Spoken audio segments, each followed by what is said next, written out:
Il y a des voix qui parlent. Une dame m'a dit, pasteur, moi lorsque j'ai attrapé la première folie, j'avais tel âge. Mais ça a commencé quand j'avais entendu quelqu'un m'appeler. Dès que j'ai entendu la personne m'appeler, je me suis retourné par réflexe. La folie a commencé. À moins de 17 ans. Les voix qui parlent dans les mondes des esprits, elles ne se tairont pas. Mais toi, tu dois avoir la capacité d'être au-dessus des voix qui parlent. On ne peut pas appeler ton nom à cause de l'argent que toi tu as donné et on arrive à t'avoir l'argent que toi-même tu as donné. Il est minuit. Tu dors profondément. Soudain, tu entends ton nom, prononcé clairement, comme si quelqu'un se tenait juste à côté de toi. Mais quand tu ouvres les yeux, il n'y a personne. Tu te lèves, tu regardes autour de toi, tu ne vois rien. Et pourtant, ton nom a bien été appelé. Tu crois que c'est un rêve? Tu crois que c'est anodin? Non. C'est mystique. C'est spirituel. C'est une tentative d'invocation. Car ton nom est une porte d'accès spirituel. Ton nom est un code dans le monde invisible. Quand on appelle ton nom la nuit, ce n'est pas un jeu. C'est une convocation dans le monde des ténèbres. Beaucoup ont répondu par ignorance. Ils ont dit oui, ou c'est moi, dans leur sommeil, pensant que c'était un rêve ou une simple voix intérieure. Mais ce « oui » a été une autorisation spirituelle, un accord légal donné à des puissances démoniaques pour entrer dans leur vie. Et à partir de ce moment, leur vie a basculé. Ils ont commencé à vivre une vie qu'ils ne reconnaissent plus. Des portes se sont fermées. Des maladies sont apparues. Des blocages inexplicables se sont installés. Pourquoi? Parce qu'ils ont répondu à une convocation spirituelle interdite. Dans le monde spirituel, les noms sont des identités. Répondre à ton nom, c'est répondre à un appel d'âme. C'est comme signer un contrat sans le savoir. Les sorciers le savent. Les occultistes le savent. Ils travaillent avec des miroirs, des objets personnels, des vêtements, mais surtout avec les noms. Ils appellent ton nom dans des calebasses, dans des lieux de ténèbres, dans des forêts, dans des rituels secrets. Et si tu réponds, ton âme sort. Elle est convoquée. Et ce n'est plus ton corps qui dirige ta vie. C'est un double spirituel, manipulé, lié, emprisonné. As-tu remarqué combien de fois tu rêves qu'on t'appelle? Qu'on crie ton nom dans des endroits bizarres? Que quelqu'un que tu ne vois pas t'appelle, et que tu réponds. Réveille-toi. C'est une attaque ciblée. C'est une tentative de captation de ton identité spirituelle. Les esprits impurs veulent accéder à ta destinée, en usurpant ton nom. Car avec ton nom, ils peuvent faire des alliances. Ils peuvent créer des blocages. Ils peuvent projeter des malédictions. Ils peuvent fabriquer un double maléfique, une copie spirituelle, qui vivra à ta place, pendant que toi, tu es bloqué, invisible, oublié. Ne réponds plus jamais à ton nom quand il est prononcé dans des circonstances étranges. Quand tu entends ton nom et qu'il n'y a personne, réfute. Dis à haute voix, je ne réponds pas à cet appel. Je suis caché en Christ. Mon nom est protégé par le sang de Jésus.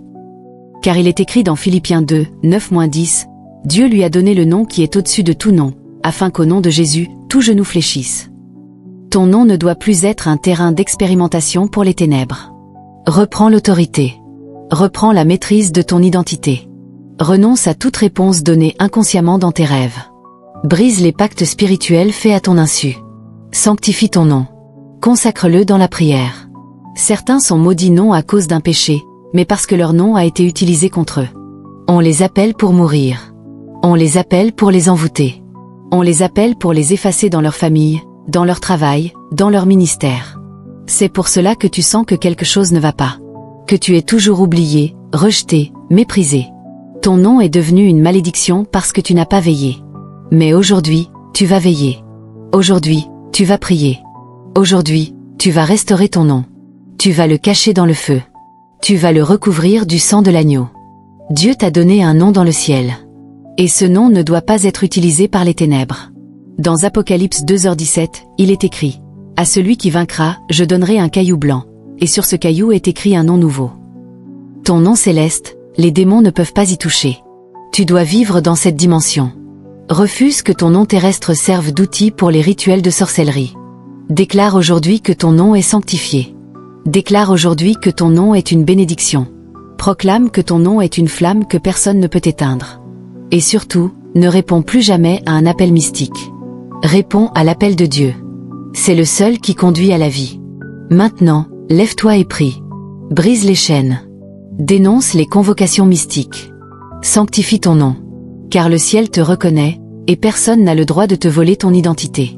Que ton nom sonne dans le ciel comme une trompette, et que dans les ténèbres, ton silence devienne un feu dévorant. Tu es couvert. Tu es protégé. Tu es en Christ. Ton nom est sanctifié pour la gloire de Dieu. Il n'a pas payé le prix de ta vie, je dis le prix de la puissance. Il a payé le prix. Cette écriture dit clairement, c'est pourquoi aussi Dieu, d'ailleurs c'est ça qui est écrit, aussi Dieu, Dieu l'a souverainement élevé. Donc il y a quelque chose qu'il faut faire pour que Dieu t'élève. Je ne parle pas de la gloire du monde, je parle de la puissance de l'esprit. L'a souverainement élevé. Alléluia. Ça veut dire qu'en dehors de l'élévation spirituelle, aucun esprit n'est spirituel au-dessus de Jésus. Il y a aussi un nom. C'est-à-dire que ces noms-là, même dans la toilette, ça impose l'autorité. J'aime ça moi-même, je dis amen dessus. On lui a donné en dehors de l'élévation, il a un nom. C'est-à-dire qu'aucun serpent ne peut parler devant ce nom-là. Donne-moi le 8, monsieur, parce qu'il faut qu'on comprenne, ça c'est la conséquence. Il faut qu'on comprenne pourquoi il est arrivé là. Il s'est humilié lui-même, se rendant obéissant jusqu'à la mort. Même jusqu'à la mort. Donc, la puissance est venue d'où? De la mort jusqu'à... De l'obéissance jusqu'à la mort. Consécration. Consécration. Tu badines avec ta vie, la vie n'a pas de brillant. Tu joues avec, il y a des choses que tu ne vivras pas. Jusqu'à la mort à la croix. Ensuite, le 9, maintenant on l'a lu, c'est pourquoi tu vas jeûner, tu vas prier, tu vas fuir le péché, tu vas te consacrer et il y aura un c'est pourquoi. Quelqu'un m'a compris quelque part.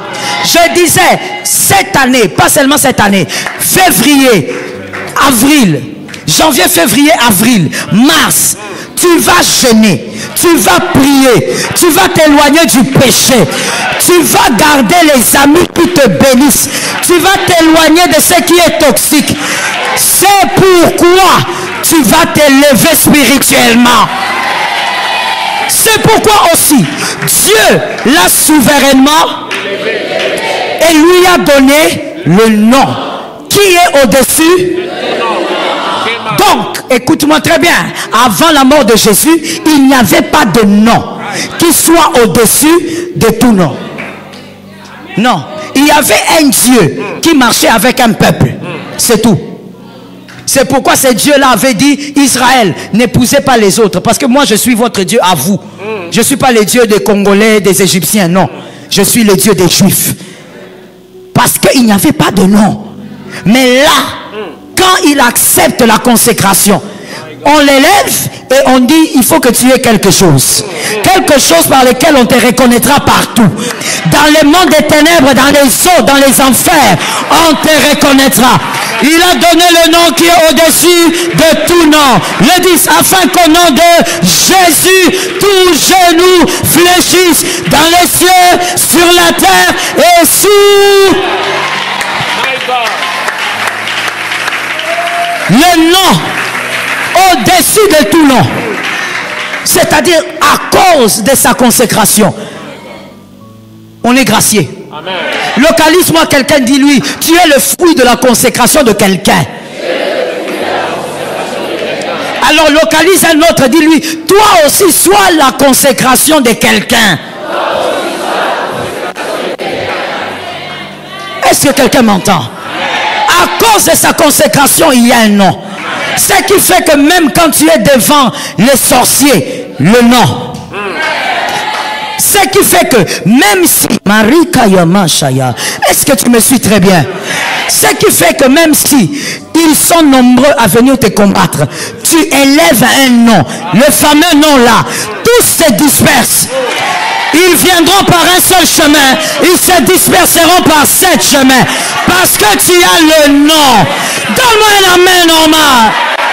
Ils te feront la guerre, mais ils ne te vaincront pas parce que tu as le nom. Ce n'est pas parce que tu es Mouswahili, parce que tu es Moukongo, parce que tu es Moulouba, parce que tu es de l'Équateur. C'est parce que tu as un nom. À cause de ce nom-là, la sirène des eaux n'a pas de place. Voilà pourquoi il est écrit, il marcha sur les eaux. Il a marché sur les eaux, les sirènes en dessous, les mamiwata en dessous, les tatiwata en dessous, les pouvoirs en dessous. Jésus, quand il marche, aucune sirène ne sort. Quand Jésus marche, aucune sirène ne parle. Quand Jésus marche, aucune sirène n'envoûte quelqu'un. Tous sont en bas. Jésus marcha sur les eaux. Aucun pouvoir n'est au-dessus de Jésus parce qu'il s'est consacré. N'écoute pas l'abomination qui dit que Jésus était avec des femmes. Ils veulent amputer notre salut. Jésus s'est consacré, n'a touché à aucune femme. Il s'est consacré, n'a péché aucune fois, même pas un mensonge, même pas un tout petit. Jésus en lui, il n'y avait aucun péché. Pas parce qu'il était 100% Dieu, mais même en tant que 100% homme, il n'a pas péché. Il a reçu le nom qui te donne la victoire sur les marabouts.